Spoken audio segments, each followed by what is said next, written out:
여러분 안녕하세요, 원대훈입니다. 오랜만에 찾아뵙습니다. 하노이 출장과 독감으로 인해서 영상 업로드가 조금 늦었습니다. 죄송합니다. 오늘은 국제결혼에 대해서 이야기해볼까 합니다. 요즘 한국 남자들이 국제결혼을 굉장히 많이 하는데요, 왜 국제결혼 비율이 늘어났고 왜 하게 됐는지, 그리고 국제결혼의 문제점은 무엇인지 오늘 이야기해볼까 합니다.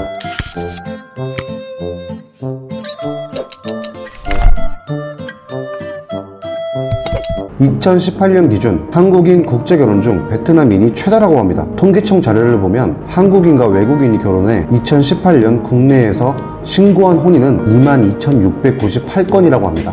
엄청 많죠? 2017년 국제결혼 건수는 22,700건으로 2017년보다 1,900건이 증가했다고 합니다. 약 8.9%예요. 13년 만에 가장 큰 폭으로 증가했다고 합니다. 7건 이상은 한국인 남성과 외국인 여성 결혼 비율이라고 합니다.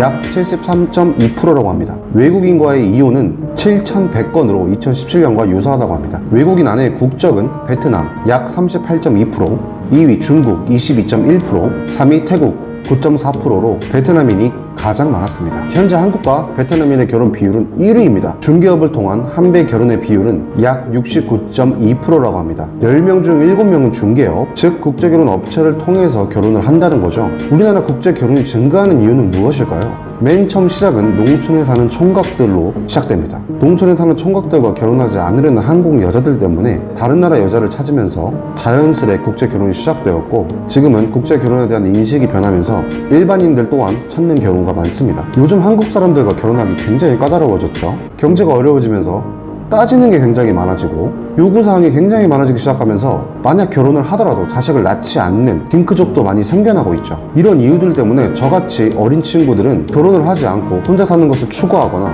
또는 한국 여자가 아닌 국제 결혼 쪽으로 발길을 돌리고 있는 이유죠. 한국 여자와 결혼하는 것보다 국제 결혼을 하는 게 더 이득이라고 생각하니까 결혼하는 거겠죠. 그만큼 국제 결혼이 증가하는 시기에서 좋은 점만 있냐? 그건 또 아니죠. 국제 결혼에 대한 문제점들도 나오고 있죠. 업체를 통해서 결혼을 하게 됐을 때 가장 큰 문제점은 언어죠. 물론 한국에 들어오기 전에 한국어 공부를 해서 시험을 쳐서 들어오지만 한국어가 좀 어렵습니까? 언어가 통하는 한국 사람들끼리 이혼하는 마당에 언어가 안 통하면 얼마나 답답하고 미칩니까?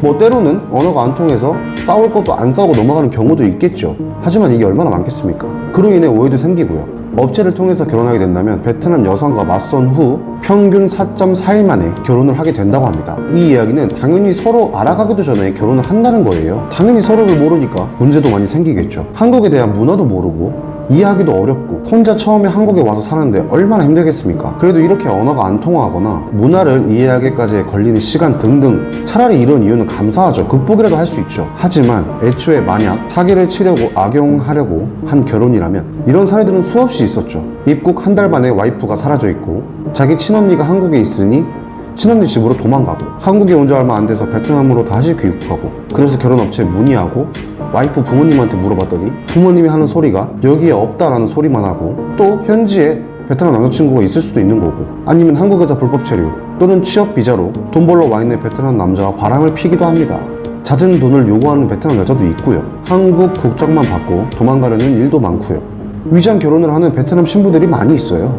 얼마 전 베트남 여자 폭행 사건도 한국에 살기 위한 베트남 여자의 조작으로 드러났죠. 이런 사기를 당했다고 해서 누가 도와주냐? 과연 국제결혼 업체에서 도와줄까요? 현재 구조로는 일방적으로 당했다고 하더라도 어디 가서 하소연할 데 없다고 합니다.